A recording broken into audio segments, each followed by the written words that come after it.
നിന്നെ മടുത്തപ്പോ അവൻ നിന്നെ ഉപേക്ഷിച്ചോ, അതോ നിനക്ക് മടുത്തപ്പോ നീ അവനെ ഉപേക്ഷിച്ചോ? അങ്ങനെ ഒരു പ്രേമബന്ധം ഉണ്ടായിരുന്നെങ്കിൽ നീ എന്തിന് ഞാനുമായിട്ടുള്ള കല്യാണത്തിന് സമ്മതിച്ചു? ഓക്കെ, അത് നീ നിന്റെ വീട്ടുകാരുടെ നിർബന്ധത്തിന് വഴങ്ങിയതാവാം. എനിക്കൊരേ ഒരു ചോദ്യമേ ഉള്ളൂ. ഒളിച്ചോടി കഴിഞ്ഞതിന് ശേഷമെങ്കിലും അതറിയിക്കാൻ എനിക്കൊരു ഫോൺ കോൾ നീ എന്തായാലും ചെയ്തില്ല. സങ്കല്പത്തിൽ മാത്രം കണ്ട പെൺകുട്ടിയെ സ്നേഹിച്ച വിഡ്ഢിയായ വിദ്യാസാഗറിന് ഒരു ഫോൺ കോൾ നിനക്ക് തരാൻ ദിവസങ്ങളോളം സ്വരുക്കൂട്ടി വെച്ച 100 കൂട്ടം സമ്മാനങ്ങളുമായി കല്യാണ തലേന്ന് വീട്ടിലെത്തിയ മണ്ടനായ വിദ്യാസാഗറിന് ഒരേ ഒരു ഫോൺ കോൾ നീ എന്തുകൊണ്ട് ചെയ്തില്ല? പറഞ്ഞോളൂ. ഞാൻ പറഞ്ഞല്ലോ, എന്ത് ശിക്ഷ വേണമെങ്കിലും തന്നോളൂ, എന്നോടൊന്നും ചോദിക്കരുത്. ചോദിക്കാതിരിക്കുന്ന എങ്ങനെ? പറയൂ.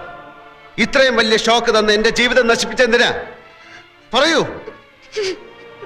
ഗൾഫിലെ കൂട്ടുകാരും പരിചയക്കാരും നാട്ടുകാരും ബന്ധുക്കളും എല്ലാവരുടെ മുൻപിൽ നീ എന്നെ പരിഹാസ്യനാക്കി. നാണക്കേട് കാരണം ഞാൻ ഗൾഫിലേക്ക് മടങ്ങിപ്പോയില്ല. അങ്ങനെ നല്ല ശമ്പളം ഉണ്ടായിരുന്ന എന്റെ ജോലി പോയി. ജീവിതത്തോടെ എനിക്ക് പകയായി. നാടും വീടും വിട്ടു. കുടിച്ച് ലക്കുകെട്ട് ഓടെ കടന്നു. എന്നിട്ടും സങ്കടങ്ങൾ തീരാതെ വന്നപ്പോ മനസ്സമാധാനത്തിന് വേണ്ടി ഞാൻ എന്തൊക്കെ എഴുതി. അങ്ങനെ അടി ഞാനൊരു പീറ എഴുത്തുകാരനായത് അറിയാമോ നിനക്ക്? വിടില്ല നിന്നെ ഞാൻ. എന്തിനെന്നെ നീ ചതിച്ചു എന്ന് പറയാതെ വിടില്ല. പറ.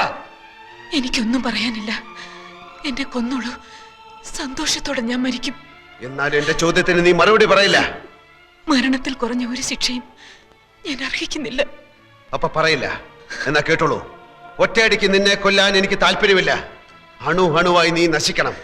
ഞാൻ അനുഭവിച്ച വേദനയുടെ 100 ഇരട്ടി അനുഭവിച്ച് നീറി നീറി നീ മരിക്കണം.